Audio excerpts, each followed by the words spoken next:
The Gospel of John tells a different story about Easter morning than the other Gospels.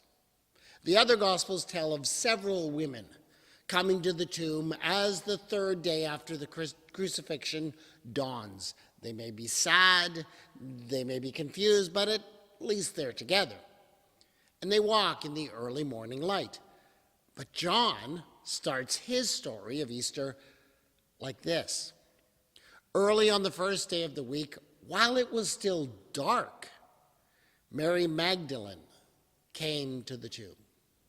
So, John invites us to imagine Mary alone, stumbling in the dark at one of the hardest moments in her life. Now, John tells us this, I do not think because he's trying to contradict or correct the accounts in the other Gospels. He may be aware that there were some other women there, but he has made this adjustment to the story for more symbolic than literal reasons. See, throughout his Gospel, this image of someone walking alone and in the darkness does come up a few times. And it always means that that person is lost, confused, and especially doesn't understand what Jesus is all about. So that's what John is telling us about Mary at this point in the story. And maybe he's also warning us that we could have the same problem this Easter morning. And Mary's failure to understand Jesus is about to put on direct display. So she arrives at the tomb and she sees what? One thing, and she jumps immediately to the wrong conclusion. She sees that the protective stone has been removed from the tomb, and she doesn't bother to investigate any further. She doesn't look inside, maybe, to be fair, because it's so dark, but she jumps to an immediate conclusion. They have taken the Lord out of the tomb, and we do not know where they have laid him. Now we know, don't we, what the missing stone means. It means that Jesus is no longer dead. It means that he is risen and death has no more dominion over him, and that because he lives, we can live also. But is that the story that Mary tells herself? No. She tells a story of theft. They have taken the Lord. She tells a story of doubt. We don't know. And most of all, she tells a story of a mysterious them. This all-powerful enemy who seems to be intent on destroying whatever hope or comfort she might find in the world. This story that Mary tells is a false narrative. And maybe we can forgive her for that. I mean, she stumbled into a confusing situation. It's dark. Who wouldn't maybe jump to the worst conclusion? But once this false narrative has been established, Mary's belief in it is resilient. So she goes, she tells her false story to the male disciples. She returns with a couple of them, Peter and another one. And it's now full morning, I guess, and in the light of day, the disciples gather more evidence for what has happened. And they turn up the linen that was on Jesus' body and the cloth on his head, rolled up separately. Does this new evidence support or go against Mary's story? Well, what kind of evil grave robber them is going to go to the trouble to unwrap and fold the linens? Now this new evidence, it does convince one of the disciples to believe a different story. I'm not sure what. But what does Mary do with this new information? Is she willing to revise her story? Not for 1 minute. Oh, she has a narrative and she's going to stick with it. An insidious they have done this. The two men leave to mull over the remains that they found, but Mary remains committed to her story. She remains alone and weeping at the cave, still believing the exact same thing. The next test to her commitment to her tale will come in the form of a heavenly apparition. She looks into the tomb and she sees not one but two angels sitting there. And John says angels. He doesn't say men dressed in white like some of the other gospel writers. He doesn't say they look kind of like angels. Oh, it's clear apparently. And isn't this the clearest indication yet that Mary's story is wrong? Why would angels show up at the scene of a random grave robbery? But is Mary now willing to revise her interpretation of the events? Not for a moment. She repeats the same story to the angels. They have taken away my Lord, and I do not know where they have laid him. At this point, it seems pretty clear that Mary is so committed to her story that nothing is going to shake her from it. I mean, sure, if the risen Jesus himself were to come and stand right in front of her, then she'd have to admit that her story was wrong, but anything short of that... What? What? Are you telling me that that's exactly what happened next? Jesus stood right in front of her, and she wouldn't let go of her narrative. She was so lost in her story that she didn't recognize that this man that she had followed for years, that she assumed that he was a landscaper and accused him of working with them to carry out their horrible crime. Oh, this I gotta see. Can't say that. Well, what do you know? I guess she was really committed to that story. What is John trying to say to us by telling us the story in this way? As I've already said, I do not think he told it this way out of a concern to relate what happened, above all. No, by telling this way, he points to a deeper meaning. And I think he's warning you and me, all of us, that we too get stuck in our false narratives. We come on this day to celebrate the resurrection.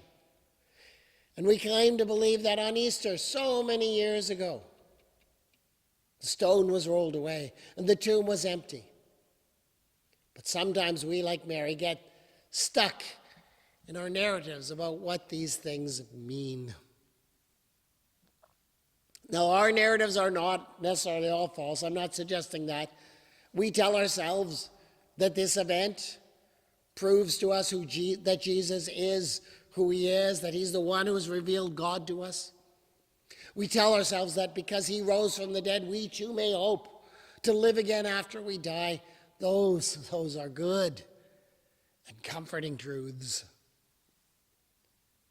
But we still may be stumbling in the dark, failing to appreciate all it means that the stone has been removed from the tomb. For example, one of the false narratives that Mary embraces has to do with this dark and mysterious them who still seem to be in charge of the story. They are the ones who are stealing. They are the ones creating doubt. Well, who are our mysterious them? Who are the ones we think are taking this incredible victory of Easter and turning it into a story of theft and doubt? Some of them may be Christians. Or at least they may claim to be. They are the kinds of Christians who steal the power of Jesus' resurrection and use it to control others. They say that unless you live out the Christian life exactly the way they tell you, unless you believe exactly what they say you must believe, you cannot be saved. That's a false narrative. False narrative. The victory that Jesus won for you over the grave was a victory won for all. And he did not release you from the chains of death in order to imprison you, to someone who claims to speak in his name. The victory that Jesus offers you, you can receive on your own terms and do it simply by trusting in him and in what he has done for you. Or perhaps they are the ones who steal the message of Jesus and use it for things contrary to what Jesus stood for. They hate or exclude the stranger in the name of Jesus. They victimize the poor, the minority, the marginalized, and claim they do it only because that's what Jesus tells them to do. But did Jesus bust out of the tomb so that such things should be done in his name? No, of course not. And yet many Christians are caught up in thinking that that is what the Christian faith is all about. Hatred, exclusion, victimization. What is it going to take to break people out of those false narratives? You can show them the evidence, the folded grave clothes. You can give them Jesus' clear teachings about loving your neighbors, even if they are hated Samaritans. You could repeat the Beatitudes to them until you are blue in the face, and guess what? They will probably only accuse you of being too woke. And even if an angelic visitor would come to tell them the message of the resurrection, they would still be stuck. But what if Jesus himself were to appear in the form of a migrant landscaper, or someone living rough, or someone having a mental health crisis? Would that convince them? You would hope so, but it's not happening. Because Jesus does that. Jesus appears in this world all the time. We see that in the famous parable of the sheep and the goats in the Gospel of Matthew, where Jesus speaks to both groups and tells them, "You have seen me. I was hungry and you gave me food," he says to the sheep. "I was thirsty and you gave me something to drink. I was a stranger, you welcomed me. I was naked and you gave me clothing. I was sick and you took care of me. I was in prison and you visited me." So Jesus does appear to those who hold on to their false narratives. Jesus appears all the time. But when he appears to them, for example, in the form of a migrant farm worker, hardworking, but, maybe inadequately documented, do they see him? Do they see the risen Christ? No. They only see a gardener who is maybe dangerous and scary, a gardener who maybe is even working for the dreaded they who are trying to destroy our way of life. Do not be too hard on Mary.